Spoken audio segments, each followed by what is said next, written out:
Alhamdulillahi Rabbil Alameen. As-salatu was-salamu ala khatamin nabiyyin wa ala alihi wa sahbihi ajma'in amma ba'd. Fa'udhu billahi minash shaitanir rajeem. Bismillahir rahmanir rahim. Qala Allahu ta'ala fi Surah Bani Israel. وَإِذَا أَنْعَمْنَا عَلَى الْإِنسَانِ أَعْرَضَ وَنَأَىٰ بِجَانِبِهِ وَإِذَا مَسَّهُ الشَّرُّ كَانَ يَئُوسًا قُلْ كُلٌّ يَعْمَلُ عَلَى شَاكِلَتِهِ فَرَبُّكُمْ أَعْلَمُ بِمَنْ هُوَ أَهْدَى سَبِيلًا.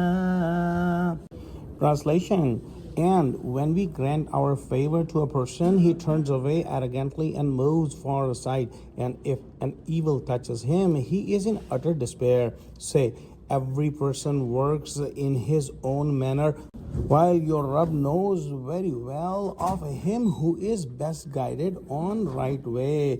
Here Allah subhanahu wa ta'ala has described a very strange and peculiar condition of man. When Allah subhanahu wa ta'ala in his grace bestows favor upon him, he ought to be grateful and should acknowledge it, but he does not. As man luxuries and comforts increase, his negligence and avoidance of the true benefactor increase as well.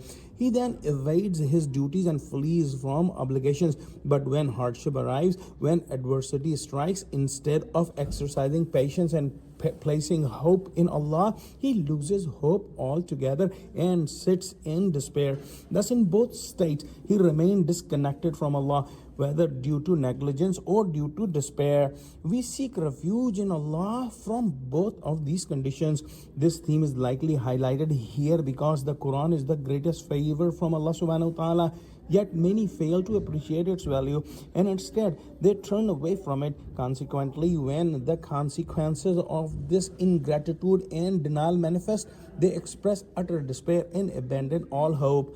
Then Allah subhanahu wa ta'ala has articulated a very significant concept which is known as shakala of a person. Shakala is what defines a person's limits or capabilities. It depends on their genetic makeup, their physical abilities, financial capacity, environmental factors, and intelligence. In short, all Allah subhanahu wa ta'ala endowed with him.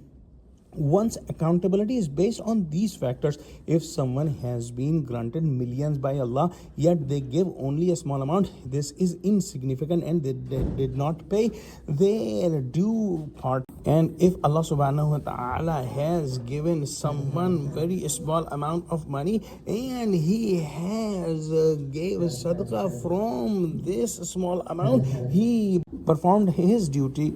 Now this could be better understood that if somebody is asking me why I did not fix the world's problem, it is beyond my shakala and my capacity. However, I must keep trying within my scope to spread goodness wherever I can.